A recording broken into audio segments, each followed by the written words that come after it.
Yo, what's going on, y'all? It's your brother DZ back in it with another one. This is a part two continuation of a series called The Bloodline Connection between the Anunnaki or Elohim or Anunnaki or Anunnagas, the Israelites, and the Moors. So you know how in the previous video we broke down, what a Moor is, somebody who's dark, who's swarthy, who's hued, heavily melanated, and this term was used from the Romans to um, describe anybody who was outside of their province, right? And we finished that video and ended up depicting a photo of a Moor from Hindustan, which now that photo said India, a Moorish king of India, but India, that's the new definition or the new word for that landmass, which is actually called Hindustan, ancient Hindustan. So yeah, we're going to continue on into the Israelite portion. All right, let's go. So we're back on edomonline.com, and the entry I have is for Israelite. So Israelite now, right? So tested from the mid 14th century. Now, quote, a Jew, semicolon, one of the people of ancient Israel, a descendant of Israel or Jacob. Now, all right, so this is really interesting because now we have kind of like two opposing definitions, right? On one side for Israelite, etymological breakdown of it, you have a Jew.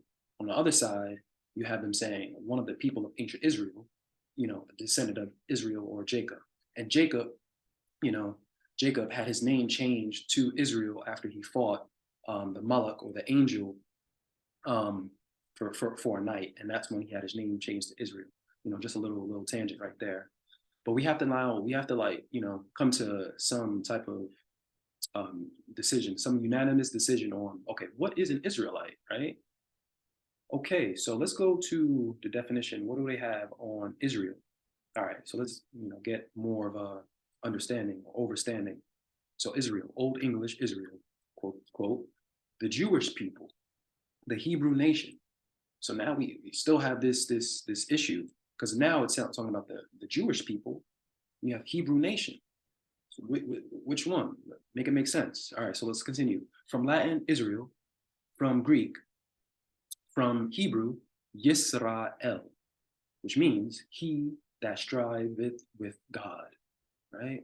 Symbolic proper name conferred on Jacob, Yaqub in Hebrew, and extended to his descendants. From Sarah, he fought, contended, plus El, which is Elohim or God, as the name of an independent Jewish state in the Middle East.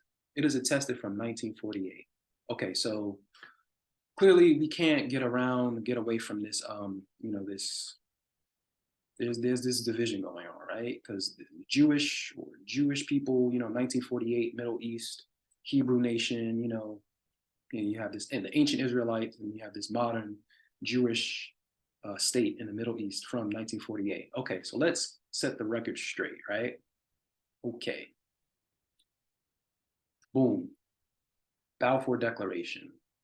The Balfour Declaration was a public statement issued by the British government in 1917 during the First World War, announcing its support for the establishment of a national home for the Jewish people in Palestine, then an Ottoman region with a small minority Jewish population, right?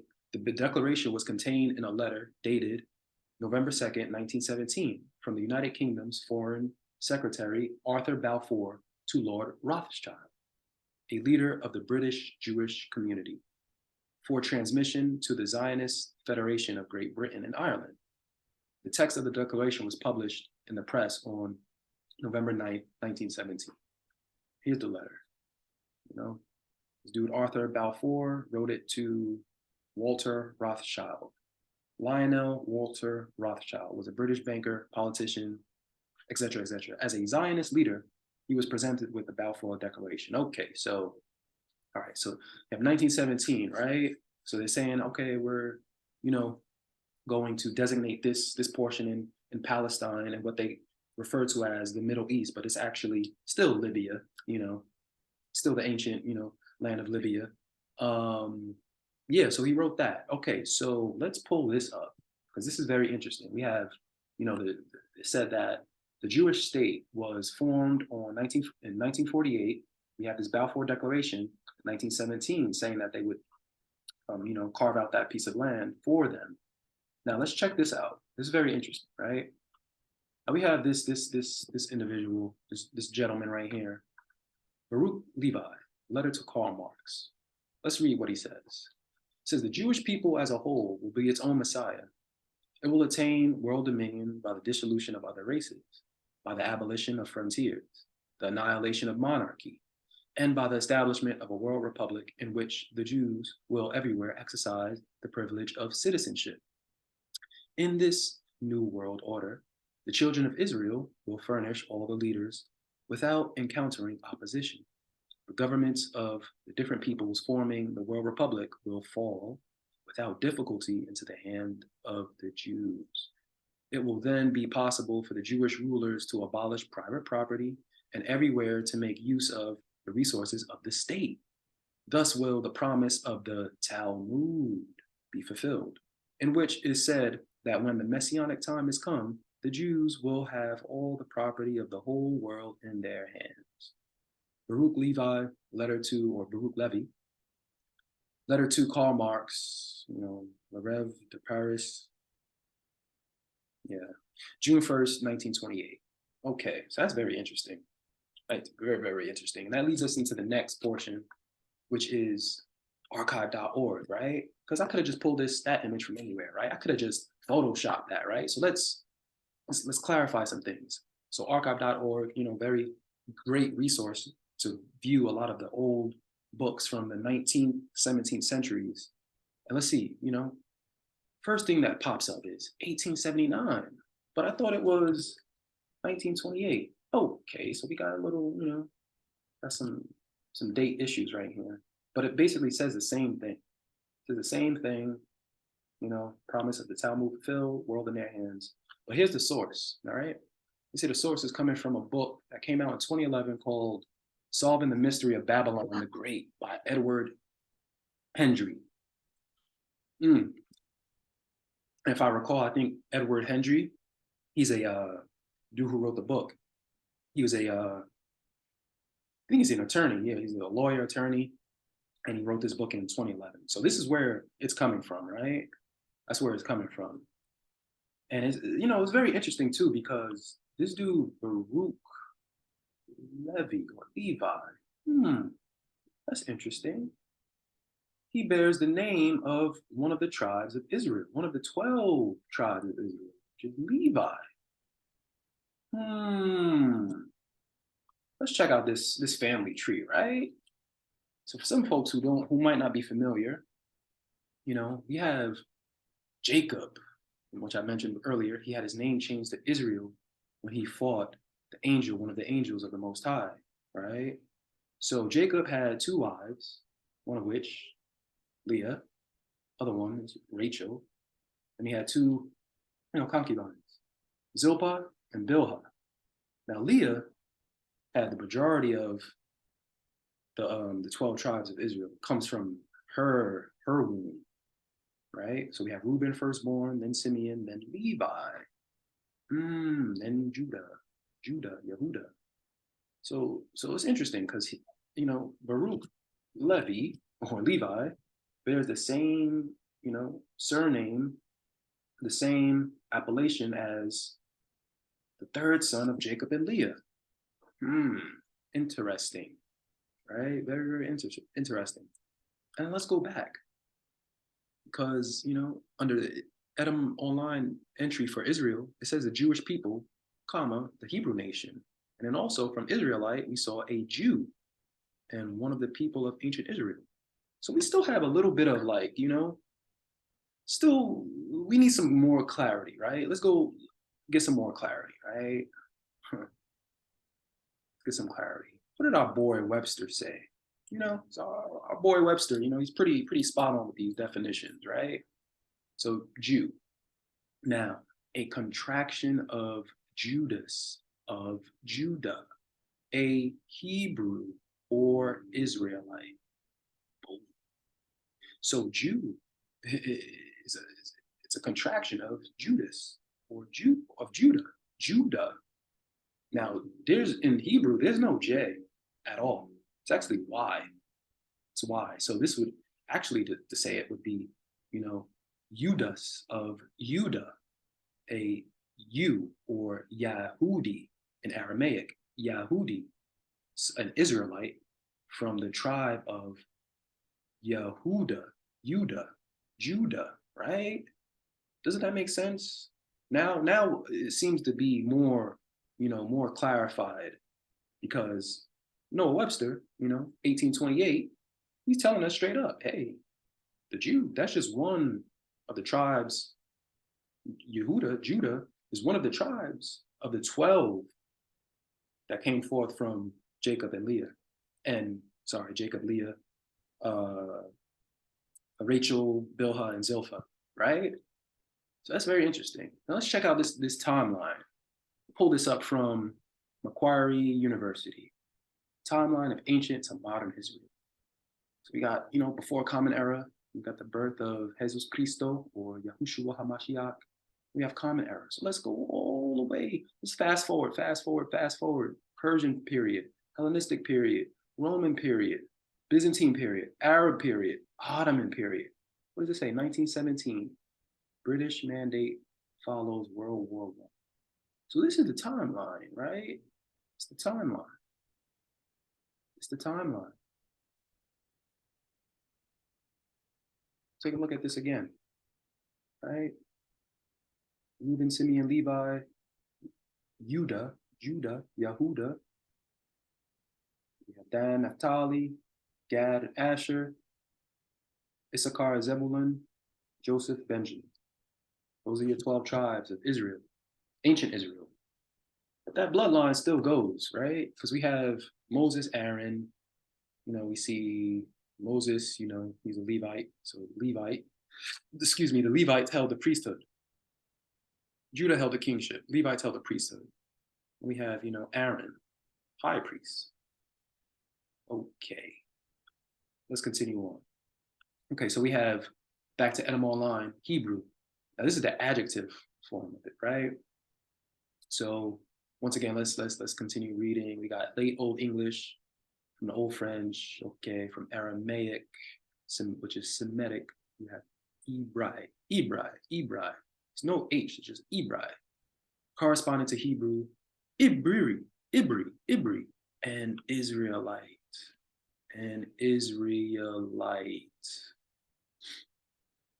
Let's continue on. It says, the initial H was restored in English from the 16th century as a noun from the 12th century, the Hebrew language, late 14th century, in reference to persons, originally a biblical Jew, Israelite. We know, we just clarified, Jew or Yehuda is one of the 12 tribes of the ancient nation of Israel, Israelite. Okay, continue on. All right, so we got this image. This is a very interesting image, right? Because on the left side, we have a depiction of, a Levite priest. Levi, L-E-V-I. He has, that's on the left side. On the right side, we got an Ashanti chief. Now, it's very similar, right? Both of these brothers got turbans on their head. This ain't a do-rag, by the way. Turban, head covering. Then we have, we got this robe. Then you see it in the middle. Ooh, what is this thing in the middle? He has the ephod. The Levite priest has an ephod, and this Ashanti chief has an ephod, the breastplate. Now, how many stones are in here? 1, 2, 3, 4, 5, 6, 7, 8, 9, 10, 11, 12.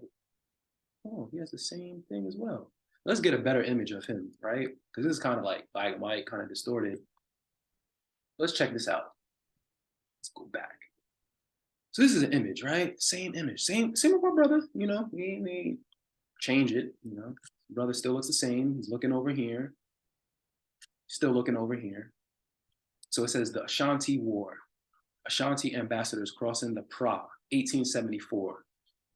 So now we're bridging a gap because we have the Levite priest, ancient Levite priest. But now we have a modern Levite priest. 1874, that wasn't that long ago, you know, just a little over a century.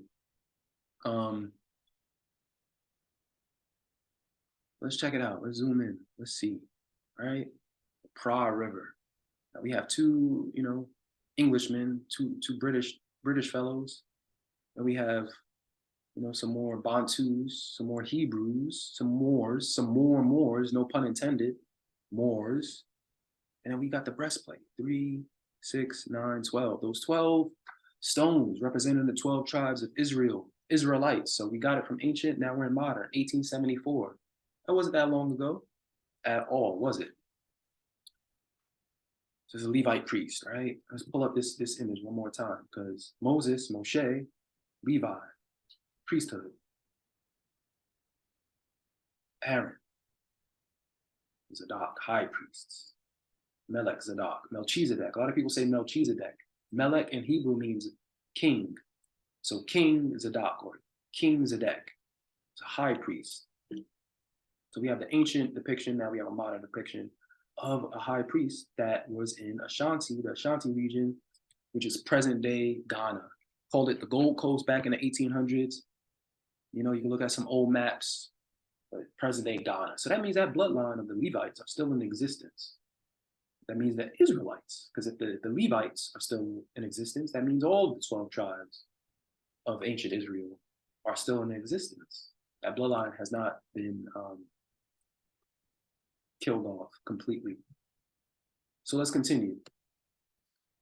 So let's, you know, 1874. Let's go back now. Let's go back to stone. Let's go back to the ancient in stone. Now look at these. You got what? Four brothers right here. Look at these brothers. These brothers on his knees, right? He's prostrating. Look at it. Look at the hair. You know, it looks like they have braids. See the beard as well, right? They're all holding their hands up. You know, what is it? The comment says, "Salute, salute." Are they making salute, salat, salute? You know, they're prostrating. They're praying. Praises to the Most High, Elohim, right? In stone, y'all. It's in stone. Let's look at this other one. Same thing. Brothers got cornrows. That's cornrows. Bearded, beard gang. Hashtag beard gang. Once again, they have their hands up.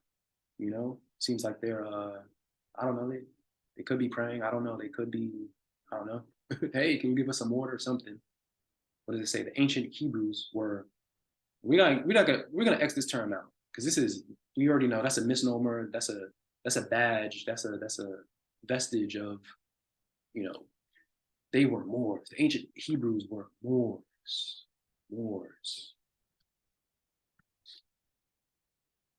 Once again, another one. The earliest authentic pictures of Hebrews that we have. Boom, look at that.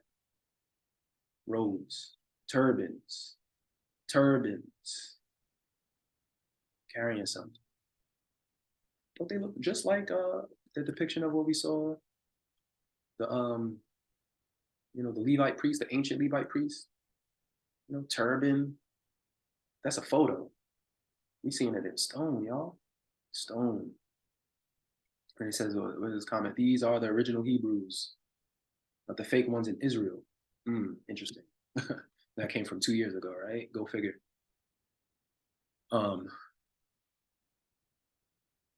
That's neither here nor there.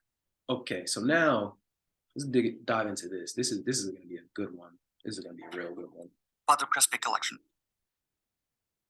Father Carlos Crespi Croce was an Italian monk who moved to Ecuador in 1923, where he established orphanages and schools for the poor.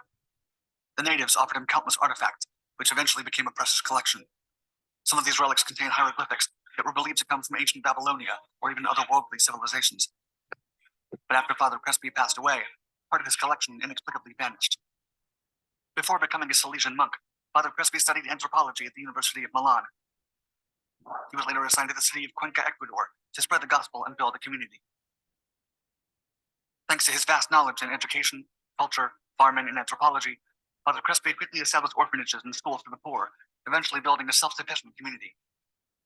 The priest became a beloved humanitarian among the indigenous people, who thanked him for all the good he brought to the country. As an anthropologist, Father Crespi was also profoundly interested in the culture of the numerous Ecuadorian tribes. As a way of expressing their gratitude, the natives bestowed Father Crespi with many artifacts from all over the country and beyond. Over his 50 years of service, Father Crespi collected more than 50,000 objects. His collection has been described as one of the most valuable archaeological treasures on Earth. Among these ancient gifts was a set of golden plates that some of his followers believed were created by a lost civilization with extraterrestrial help. Father Crespi's treasures were stored in the Church of Maria Auxiliadora. He then set up a museum to exhibit his relics and artifacts with the Vatican's approval. In 1962, a devastating fire destroyed most of the objects. After the death of the beloved priest, the artifacts that survived the fire mysteriously disappeared. Rumors circulated that the missing relics were shipped off to the Vatican, while others might have been sold to private collectors or stolen by locals. In surviving footage of the museum, Father Crespi is shown with some artifacts while explaining that they do not seem to belong to the Americas. Some of them even resembled ancient Babylonian relics. The Central Bank of Ecuador claimed to have purchased what was left of Father Crespi's collection. In 2016, members of the Ancient Origins community visited the facilities and examined the abandoned objects. The collection was there, but golden plates and some of the most controversial artifacts consisting of gold carvings and hieroglyphs were nowhere to be found. Okay, so that was very interesting. They said the artifacts were nowhere to be found, and they believe that the Vatican may have taken them. So, yeah, it's very, very, very interesting how they also dropped the little word extraterrestrial, right? All right, y'all. Let's continue on. Okay, so this is an image. One of the images I found from Father Carlos Crespi's collection. They say los descubrimientos del Padre Carlos Crespi, la colección de artefactos antiguos de tiempos antediluvianos. Okay, now, right, because this video series is about the bloodline connection between Moors, Israelites, and the gods, Elohim, Anunnaki, Anunnakas. Look at this dude right here. Just look at this, y'all. Go from top to bottom, right? Once again, he has that headdress. See, like a snake type of figure. He has robes on. Look at those robes. He has multiple linens on. Bangles. Looks very similar. Doesn't this kind of resemble, in a way? There's no breastplate, but he kind of looks like an ancient Israelite almost, right? Ancient Israelite, Levi, priesthood, right? Let's look. The bottom, got some inscriptions. Yeah, it's language. I don't know what that is, but it's some old ancient stuff, right? So, antediluvian period, antediluvian time. So, before the flood, before the biblical flood, right? Let's see some more real quick. See what else they got. Dang, look at that. They call this joint reptilian gods, El Libertario. But same thing. Look at how this dude is dressed too. Look, he got the staff. They almost look very, very, very similar, right? Very, very similar. Look at this dude here. Our ancient teachers. Look at this brother. Nose, kinkly hair. Wearing another headdress, it seems. Very, very interesting. Very, very interesting. Okay, let's go to the next one. Oh, actually, backtrack. We backtrack a bit. See if we have a little bit more. Okay, so,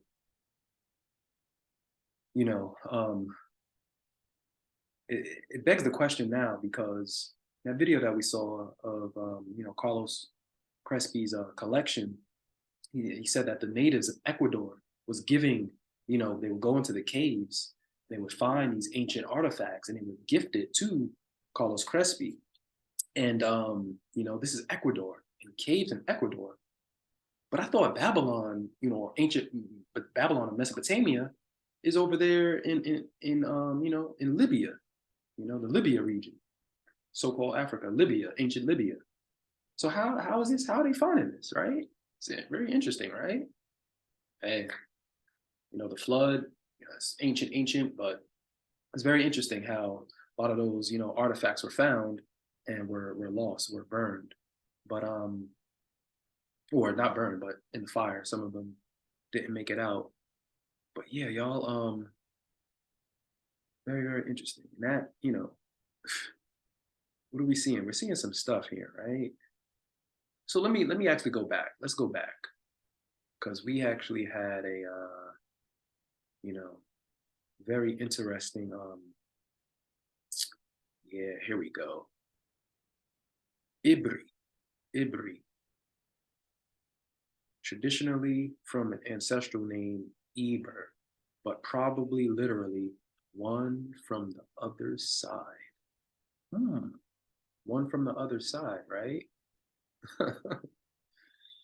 Okay, so this now takes us back into, because we're talking about ancient Babylon, right? So Nibiru, Nibiru, Babylonian astronomy. Nibiru, also transliterated Neberu, Biru, is a term in the Akkadian language, translating to crossing or point of transition, especially of rivers. Hmm. Role in Babylonian cosmology. Nibiru was considered the seat of the Sumudu, who shepherds the stars like sheep. In Babylon, identified with Marduk. The establishment of Nibiru point is described in Tablet 5 of the creation epic Enuma Elish, when Marduk fixed the locations of Nibiru, Enlil, and Ea in the sky. The Enuma Elish states, Nibiru is Marduk's star, which he made appear in the heavens. The stars of heaven let him, Nibiru, set their course. Okay, so now, right, so we have translating to crossing or point of transition. Nibiru, Ibiru, Nibiru or Ibri, one from the other side. One from the other side, right? Okay. Let's clarify some things. So this is Bible Hub Hebrew. So let's see what they say for the word. Like, what's the word? So this word Hebrew first occurs as was given to Abraham or Abraham by the Canaanites because he had crossed the Euphrates. The name is also derived from Eber, beyond, on the other side. We saw that on Edom Online. Abraham and his posterity being called Hebrews in order to express a distinction between the races east and west of the Euphrates. It may also be derived from Hebrew, one of the ancestors of Abraham. Genesis 10:24. The term Israelite was used by the Jews, Yehudi, among themselves. The term Hebrew was the name by which they were known to foreigners. The latter was accepted by the Jews. Okay. All right, cool. So let's continue on. So Hebrew, that was the one for Hebrew. And now we have the Strong's Concordance. So a bar, right? Region across or beyond. Region across or beyond. Aramaic, corresponding to Eber.